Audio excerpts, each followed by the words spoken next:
Chelsea အသင်းကတော့ဒါ Bournemouth အသင်းကိုအဝေးကွင်းမှာတွားရောက်ရှင်ပြိုင်ပြီးတော့ဒါဂိုးမရှိသေးရကြခဲ့တယ်ပေါ့နော်ဆို Chelsea အသင်းကဒါ clean sheet တော့ရခဲ့တယ်ဒါပေမဲ့နောက်ဆုံး3ပွဲမှာတော့ရမှတ်2မှတ်ပဲစုဆောင်းနိုင်သေးတယ်ပေါ့ဆိုတော့ဒီနေ့ပွဲမှာကျွန်တော်ပြောချင်တဲ့အချက်5ချက်လောက်ရှိရပေါ့နော်ဆိုတော့အဲ့ဒါလေးကိုတစ်ချက်လောက်တူဆွေးနွေးကြည့်ရပါ Let's go ဆိုတော့ပထမဆုံးတစ်ချက်အနေနဲ့ကတော့ကိုပါမာပေါ့နော်ကိုပါမာဒီနေ့ပွဲမှာပါလာတဲ့အတွက်ဒါ Chelsea fan တော်တော်များများလည်းဒါပျော်ရွှင်နေကြတယ်ပေါ့နော်ဒါပေမဲ့ကိုပါမာကဒါကျွန်တော်တို့မျှော်လင့်ထားသလိုမျိုးအထိတော့မစွမ်းဆောင်နိုင်ဘူးသူဒီနေ့ out of form ဖြစ်နေတယ်ကျွန်တော် normal pass တွေတော့မှအဆင်ပြေတာမတွေ့ရဘူးပေါ့နော် netto နဲ့အခြေဆက်တွေဆိုလို့ရှိရင်လည်း passing တွေကနင်းနီးလေးကပေးရတော့မှဒါလွဲနေတဲ့အနေအထားမျိုးတွေတွေ့ရတယ်ပေါ့နော်ဒါကလည်း Palmer ကိုအပြစ်တော့ပြောလို့မရဘူးသူ injury ကနေပြန်လာတာမကြသေးတဲ့အနေအထားတစ်ခုမှာသူ့အတွက် game time တစ်ခုလိုတယ်ပေါ့နော်ဒီ adaptation ရဖို့အတွက်ဆိုတော့ဒါအရင်ကြီးတော့စိတ်ပူစရာတော့မရှိဘူးနောက်2ပွဲ3ပွဲလောက်ကိုပွဲထွက်ခွင့်ပုံမှန်ရမယ်ဆိုတော့ဒါသူ့ရဲ့အရင်ခြေကိုတော့ကျွန်တော်ပြန်မြင်တွေ့ရဖို့ရှိတယ်ပေါ့နော်ဆိုတော့ဒုတိယချက်အနေနဲ့ကတော့ Liam Delap ပေါ့နော် Delap ကဒီ Premier League အစ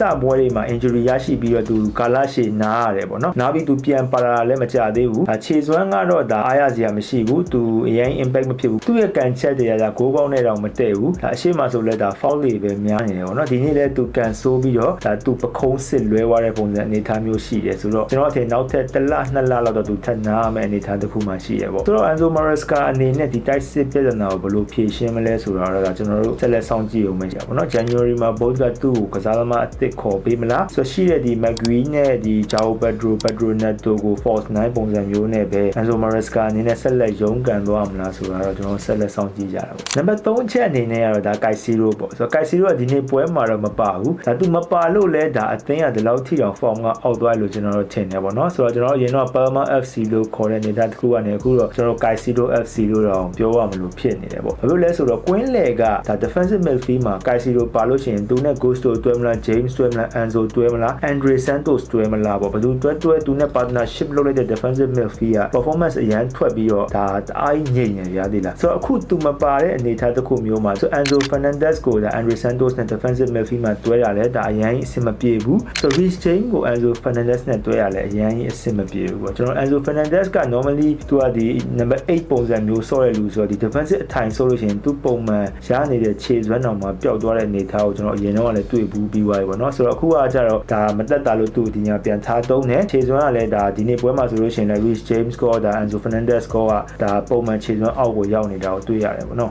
ဆိုတော့ number 4အချက်အနေနဲ့ဆိုရင်တော့ဒါကျွန်တော် Robert Sanchez ပေါ့နော် Robert Sanchez ကတကယ်ကို Club World Cup ပြီးရတာကျွန်တော်အမြဲပြောတယ်သူလက်စွမ်းကတပွဲတက်တပွဲကိုကောင်းလာတယ်နောက်တန်းမှာဆိုရင် Fofana Chalobah အတွဲကအဆင်ပြေလာတယ်လို့မျိုးပဲ Robert Sanchez ရဲ့ goal ကလည်းတကယ်ကိုဒါစိတ်ချတဲ့အနေအထားတစ်ခုမှရှိတယ်ဒီနေ့ပွဲမှာဆိုလို့ရှိရင်လည်းသူဒါ big save တချို့ဒါလှုပ်သွားတာလည်းတွေ့ရတယ်ဒါ man of the match ရရှိတဲ့အနေအထားတစ်ခုထိကိုလက်စွမ်းပြသွားတယ်ပေါ့ဆိုတော့ဒီ clean sheet ဘိုင်းမှာဆိုလို့ရှိရင်လည်းဒါ Robert Sanchez က9ပွဲအထိအောင်ရယူထားပြီးတော့သူ့ပေါ်မှာ David Raya တယောက်ပဲဒါ10ပွဲပေါ့နော်ဆိုတော့ Sanchez နဲ့ဆိုလို့ရှိရင်တပွဲပဲကွာတယ်ဆိုတော့သူ့ရဲ့လက်စွမ်းကလည်းဒါဒီနေ့ရာဒီမှာ Chelsea အတွက်တော့ဒါတော်တော်လေးကိုအကျိုးပြုနေတယ်ပေါ့ဒီနေ့ပွဲမှာသူဒါမကယ်လို့ရှိရင် Chelsea အသင်းရှုံးတော့ရှုံးသွားနိုင်တယ်ပေါ့နော်ပုံမှန်ဆိုတော့ number 5ချက်အနေနဲ့ကတော့ Pedro Neto ပေါ့ဆိုတော့ Chelsea အသင်းဒီနေ့ပွဲမှာကြည့်လိုက်လို့ရှိရင်တိုက်စစ်ကတကယ်ကိုလမ်းပြန်နေတာပဲ Enzo Maresca အနေနဲ့လည်းဒီနေ့ပွဲကိုတကယ်ကိုနိုင်ချင်တဲ့အတွက်ဒါသူ့ရဲ့တကယ်အကောင်းဆုံးဆိုတဲ့ line up ကိုတုံနေရှေ့မှာဆို Delap ပါမယ်ကိုပါမာတော့ပါသေးရပေါ့နော်ဒီမှာ Garnacho Pedro Neto ဆိုတဲ့ကစားသမားတွေကိုတုံလာပေမဲ့ကျွန်တော် Chelsea အသင်းတိုက်စစ်မှာတကယ်လည်းအလွတ်လုံနေတဲ့ကစားသမားကတော့ဒါ Pedro Neto လို့ပဲကျွန်တော်တို့မြင်နေပေါ့နော်သူ defensive လိုက်ကူတာတွေကောင်းတယ်ရှေ့မှာဆိုလို့ရှိရင်လည်းထိုးပေါက်တာတွေကောင်းတယ်ဒါပေမဲ့ဆိုသူနဲ့တွဲကစားမဲ့ player တွေကမရှိဘူးဖြစ်နေတာအဓိကပြဿနာပေါ့နော်ဆိုတော့ Palma ကလည်းဒဏ်ရာပြန်တက်တာလာမကြသေးတဲ့အတွက်ဒီ out of form ဖြစ်နေတော့မယ်ဆိုတော့ Joao Pedro ထည့်တယ် Delap ထည့်တယ် Garnacho ထည့်တယ်ဆိုတော့ဒီကစားသမားတွေကလည်းဒါတိုက်စစ်မှာအခြေဆက်ကအရင်အဆင်ပြေတဲ့အနေအထားတစ်ခုမှမရှိဘူးပေါ့နော်ကျွန်တော်တို့ Leeds United ကိုရှုံးပြီးတော့ဒါ pressure ပြနေရလားဘာလားတော့မပြောကြဘူးဒါပေမဲ့ကစားသမားတွေစော့နေတာအရင် comfortable မဖြစ်တယ်လို့တော့ခံ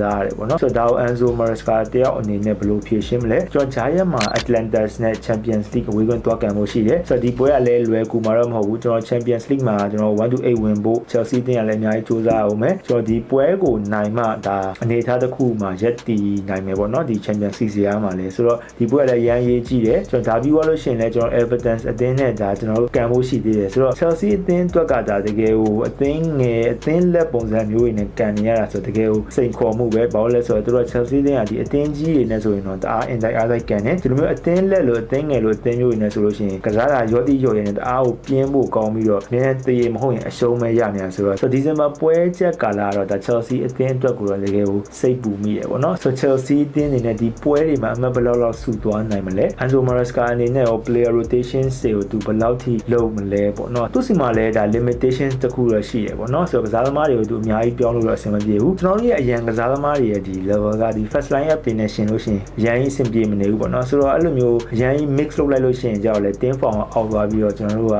ဒီရက်လက်တွေကစိုးတာမျိုးတွေလည်းရှိရဲဆိုတော့ဒါကျွန်တော်တို့ဆက်လက်ဆောင်ကြည့်ရမှာပဲပေါ့နော်ဆိုတော့ကျွန်တော်တို့ဒီ Jar ရဲ့ Atlanta နဲ့ဒီ Champions League ပွဲပြီးသွားတော့မှပဲကျွန်တော်တို့ဒီပြန်တွေ့ကြတာပေါ့အားလုံးကျေးဇူးတင်ပါတယ်